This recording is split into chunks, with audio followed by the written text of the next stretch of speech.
Bismillahirrahmanirrahim. Assalamualaikum warahmatullahi wabarakatuh. Selamat pagi anak solih dan soleha. Bagaimana kabarnya hari ini? Ibu doakan semoga kita semua selalu dalam keadaan baik dan selalu semangat dalam mengikuti pembelajaran hari ini.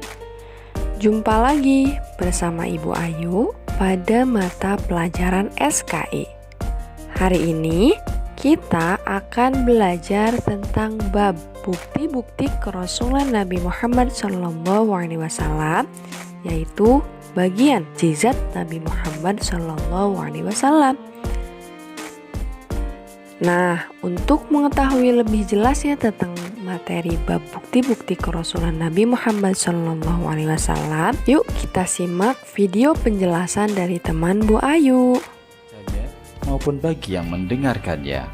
Masih banyak lagi keistimewaan Al-Quran. Cobalah kamu rasakan, kamu tidak akan merasa bosan membaca maupun mendengarkan bacaan Al-Quran.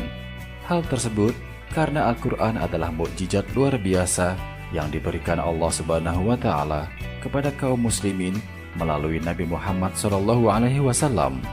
Contoh mukjizat lainnya terjadi ketika pasukan Quraisy dan sekutunya sedang mempersiapkan penyerangan terhadap kota Madinah. Rasulullah SAW pun bermusyawarah untuk menahan pasukan Quraisy itu. Atas usul dari seorang sahabat yang bernama Salman Al-Farisi, kaum muslimin membuat benteng pertahanan berupa sebuah parit atau khandak di pintu masuk kota Madinah. Kaum muslimin pun menggali parit sepanjang hari. Rasulullah SAW juga ikut bekerja bersama kaum muslimin lainnya. Mereka bekerja dengan sungguh-sungguh meskipun sambil menahan lapar karena persediaan makanan kaum muslimin sudah sangat minim.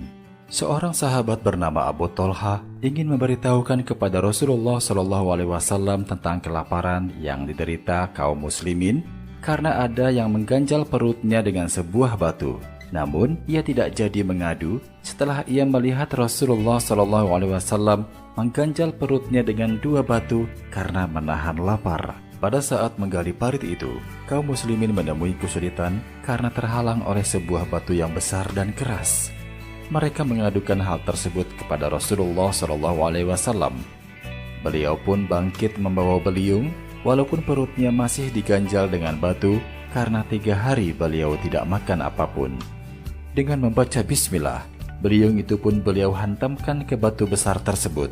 Dengan izin Allah Subhanahu wa Ta'ala, batu itu hancur berkeping-keping sehingga kaum muslimin dapat melanjutkan penggalian parit hingga selesai. Seorang sahabat bernama Jabir bin Abdillah melihat Rasulullah SAW kelaparan, segera memotong kambingnya walaupun tinggal seekor, sementara istrinya menumbuk gandum yang tinggal segantang untuk dijadikan roti. Setelah makanan siap, ia memanggil Rasulullah SAW bersama beberapa orang sahabatnya secara diam-diam untuk makan. Namun Rasulullah SAW memanggil semua pekerja yang jumlahnya tidak kurang dari 1.000 orang kaum muslimin.